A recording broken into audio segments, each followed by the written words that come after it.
So in this lecture we'll discuss what is called as a common base configuration, and we'll briefly talk about other amplifier configurations. In previous lectures we have looked in detail at the CE, the common emitter, and the common collector configurations. In both of these, the input was applied at the base and the output was taken either at the collector or at the emitter.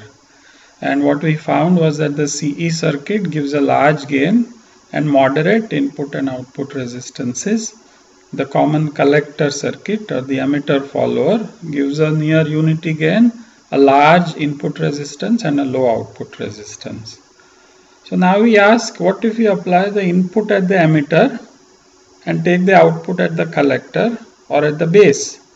Or what about applying the input at the collector and the output at the emitter or base? So these are the other possible configurations. We will start by studying the configuration where the input is applied at the emitter and the output is taken at the collector. That configuration is called a common base configuration. And for this, so this is our DC circuit, and what we do is we apply the input at the emitter again through a capacitor, because if the capacitor is not there, we will force this AC to 0 volts, and that will disturb the DC biasing arrangement. Okay, so this is our circuit, the common base configuration. Let us find the voltage gain, the input and the output resistances. We'll assume by starting an ideal voltage source as it is shown here.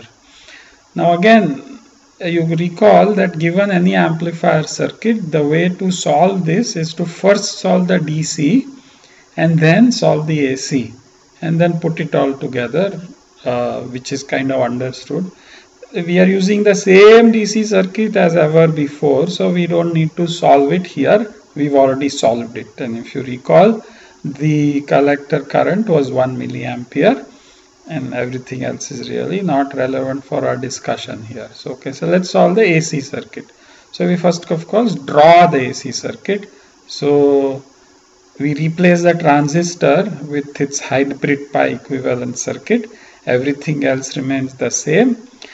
And we redraw this because it's a little cumbersome looking circuit, and we note that from this VB to ground there is R1 and VB to ground there is R2, so they're actually in parallel, and that parallel combination is in series with R pi. So we draw the circuit like this, the same circuit as this. And the question we are asking is, what is the, first of all, what is the output voltage given that the signal is applied to Vs?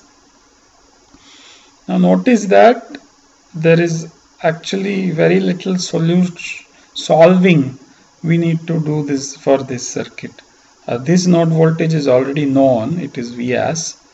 This node voltage, because this is just two resistances, is voltage divider from Vs, and all we need to find is VO, and VO is actually this current times RC. So let us go through this. So here is the solution. First of all, let's define RB to be the parallel combination of R1 and R2. So these two combine to form RB, and then RB is in series with R pi, and the current IB is defined as flowing, as this is shown, towards the emitter. So then we can write an expression for IB. It is simply Vs divided by R pi plus RB, but with a negative sign because of the direction of IB. And then VO is beta RC times IB. IB we already found, minus beta, I'm sorry. So we substitute for IB and we get a VO. So the voltage gain of this circuit is beta RC over R pi plus RB. For our values, which we have assumed throughout, 106 kilo ohms, 2.5 kilo ohms, RB turns out to be 33 kilo ohms, the parallel combination of R1 and R2, we get a value of 17, which is not very large. It is okay. we've already seen values of 200 odd for the common emitter amplifier. So we write the common emitter expression here and let's compare. So we see beta RC by R pi for the common emitter. This is beta RC by R pi plus RB. There is a resistance appearing in the denominator, which is this base resistance. Is it possible to get rid of this RB? And of course, the answer is yes. What we do is, like we did for the emitter bypass, we bypass the emitter resistance with a capacitor for the common emitter circuit. We can put a bypass capacitor to ground from the base node, large capacitor again, so that for DC this capacitor does not affect the circuit at all, but for AC this node is shorted to ground. And if we do this, then you can see that for the AC circuit, this node is at ground, this node is at ground, and therefore R1 is connected to itself, R2 is connected to itself, and the base node is ground. So this becomes our AC circuit, and basically RB disappears from the AC circuit. And once we do this, then of course the gain expression does not have RB, and we get, so for the common base amplifier with the base capacitor, beta RC by R pi equal to GMRC, which is the same gain as the common emitter amplifier. So this is an important result, that the common base amplifier gives the same gain amplitude as the common emitter amplifier. So whether we apply the input to the base or to the emitter, if we take the output at the collector, then the voltage gain is the same. It's an interesting result. Why this should be? Why should this be? Also notice that there is no negative sign in this gain. From the base to the collector there is a negative sign. From the emitter to the collector there is no negative sign. Physically or qualitatively, the argument is the following, that if you apply the input at the base, it changes the base emitter voltage slightly, and therefore the base current changes, which causes a large change in the collector current, and we get a voltage gain. If we apply the emitter, if we apply the input at the emitter, again we are changing the base emitter voltage. Only we are now changing it at the emitter. So the change in base emitter voltage changes the base current by a small magnitude, and that small change in base current causes us large change in the collector current, and so we get a gain.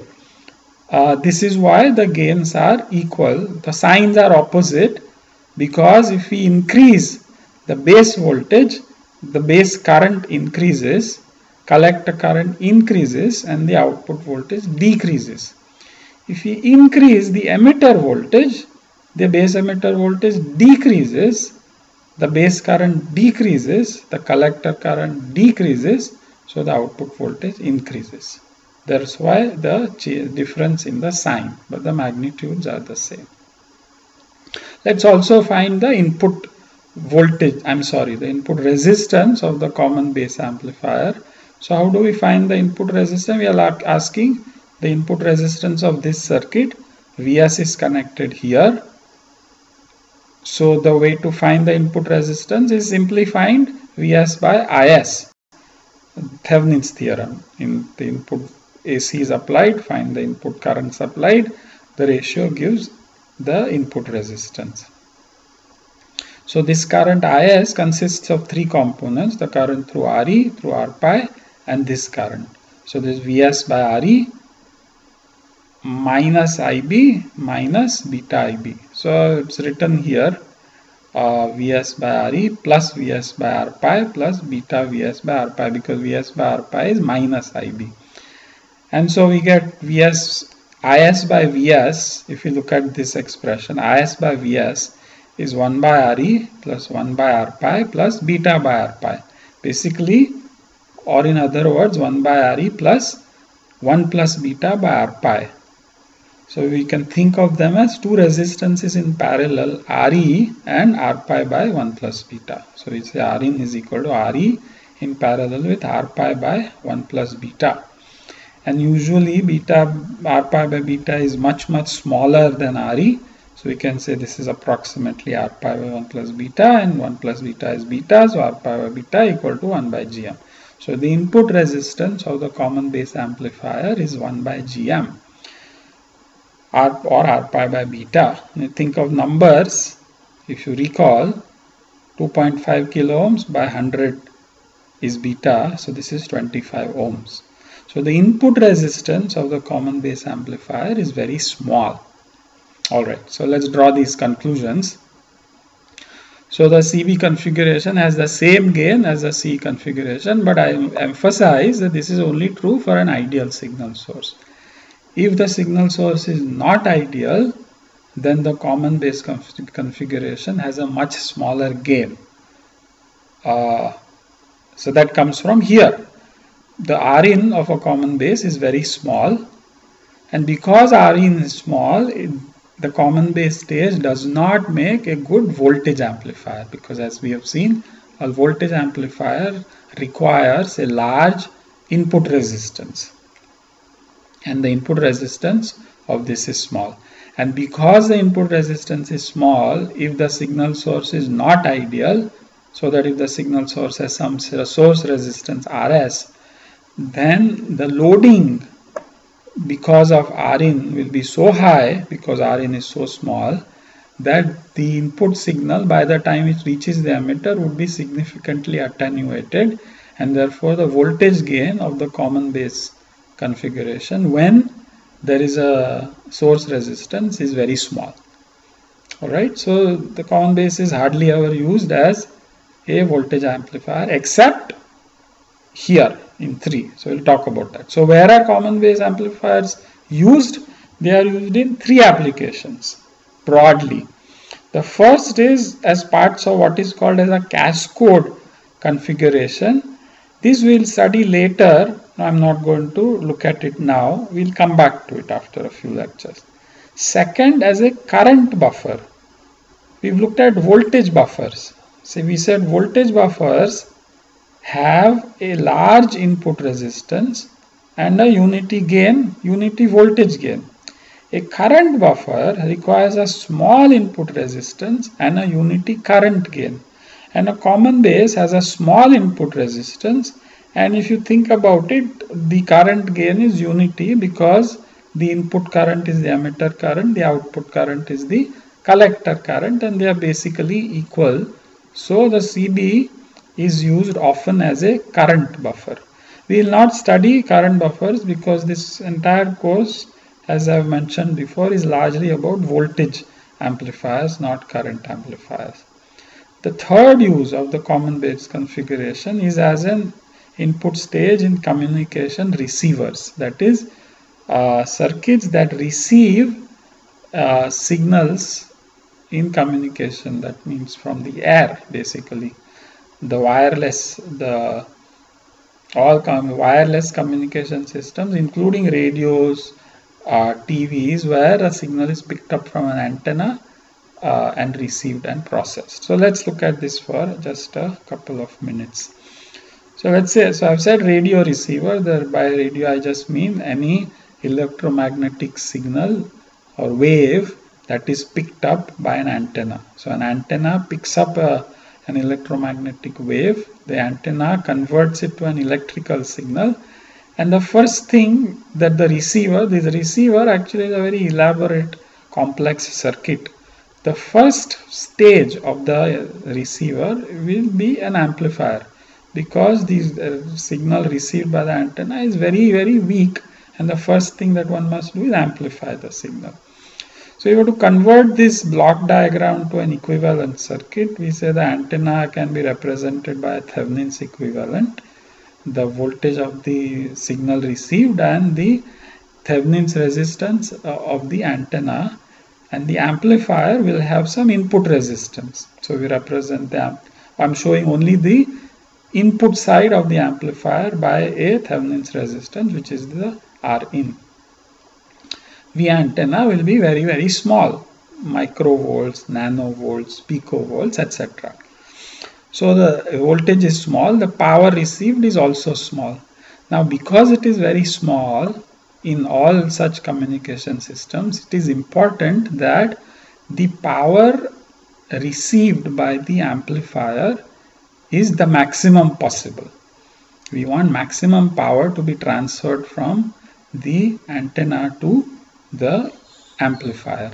Now we've studied maximum power transfer theorem, and we know that in order for maximum power transfer to occur, Rin must be equal to R antenna. Again, we don't have control over R antenna, that is determined by the characteristics of the antenna. So Rin must be made equal to R antenna. And it turns out that in almost all communication systems, the antenna equivalent impedance is 50 ohms. It is 50 ohms, therefore Rin must be made 50 ohms for maximum power transfer. And 50 ohms is a very small resistance. And for example, a common emitter amplifier, it is not easy to get a 50 ohm. If you think about it, try to design a 50 ohm input resistance for a common emitter amplifier. It can be done, but it is not easy, or it has other issues. And therefore, a common base amplifier is often used as the first stage amplifier of a communication receiver. There are of course other configurations. There are actually common emitter configurations that are modified specifically for use in communication receivers, but that is a part of a course on RF circuits, which is an MTech level course. Yeah, what was I going to say here? Yeah, this amplifier, if you look at the literature on RF circuits, radio frequency circuits, this amplifier, the name used for this amplifier is called a low noise amplifier, or an LNA, low noise amplifier, because the amplifier must generate very little noise of its own. Anyway, that is extra curricular information. Okay, so let us compare. So we looked at three configurations: common emitter, common base, common collector. This is a table summarizing the primary properties of these three stages. So the gain minus GMRC, GMRC, and 1. The input resistance of the common emitter is, as I said, is moderate. For the common base, the input resistance is small. For the common collector, it is very large. The output resistance of common emitter and common base is RC, which is moderate. The output resistance of the common collector is small, 1 by GM. Note that the output resistance of the common collector is the same as the input resistance of the common base amplifier. And this is as it should be, because both of these are basically the resistances looking into the emitter of the transistor amplifier. When we are finding Thevenin's resistances, this is basically the resistance from emitter to ground. So where the input is and where the output is really not relevant. It is a property of the circuit. So it is here. Where is it? So yeah, so this is a circuit. We are looking at the resistance from this node to ground. Whether the input is applied here or at the base is irrelevant for finding the Thevenin's resistance. Now also I want to make one more point. So that resistance, as we can see, is Re parallel 1 by Gm. Or actually, if I want to be more exact, let us see where we derived it. It is Re parallel R pi by 1 plus beta. Then R pi by beta is 1 by Gm. But the actual Rin is Re parallel R pi by 1 plus beta. So I want to make a comment here. So if we look at the resistance between this node and ground, what we find, and this is kind of intuitively obvious also, is that, or actually look at this circuit. So the resistance looking from this node between this node and ground of this small signal circuit, we can see is Re in parallel with whatever we see looking up the emitter of a transistor, because whatever is the resistance of this path will come in parallel with Re. So you can see that here also the resistance looking into this node is Re in parallel with the resistance of all of this, which is basically looking up the emitter of a transistor.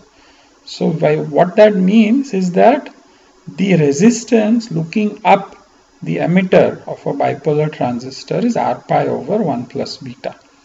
The resistance looking up the emitter of a bipolar transistor, or looking kind of from this node up, is R pi over 1 plus beta. And that of course is also approximately 1 R pi by beta, which is 1 by Gm, which is very small. Therefore, the resistance looking up the emitter of a bipolar transistor is very small. And this is an important characteristic to remember about transistors. The resistance looking up the emitter is 1 by Gm, and that is small. Okay, that is that. Let's go back. Okay. Now here is a table of all possible configurations we can make with a bipolar transistor, amplifier configurations with a bipolar transistor. So the transistor has 3 terminals. We can take any one of them as the input and any other of them as the output. So we can have the input at the base, of course, and the output cannot be at the base. So these are marked as crosses. They are irrelevant. If the input is at the base, output at the emitter, common collector, input base, output collector, common emitter, input at the emitter, output at the collector, common base. What about these 3? Input at the emitter or collector, output at the base. Input at the collector, output at the emitter. You will never find a circuit in any textbook in the entire world where this configuration is shown or even discussed.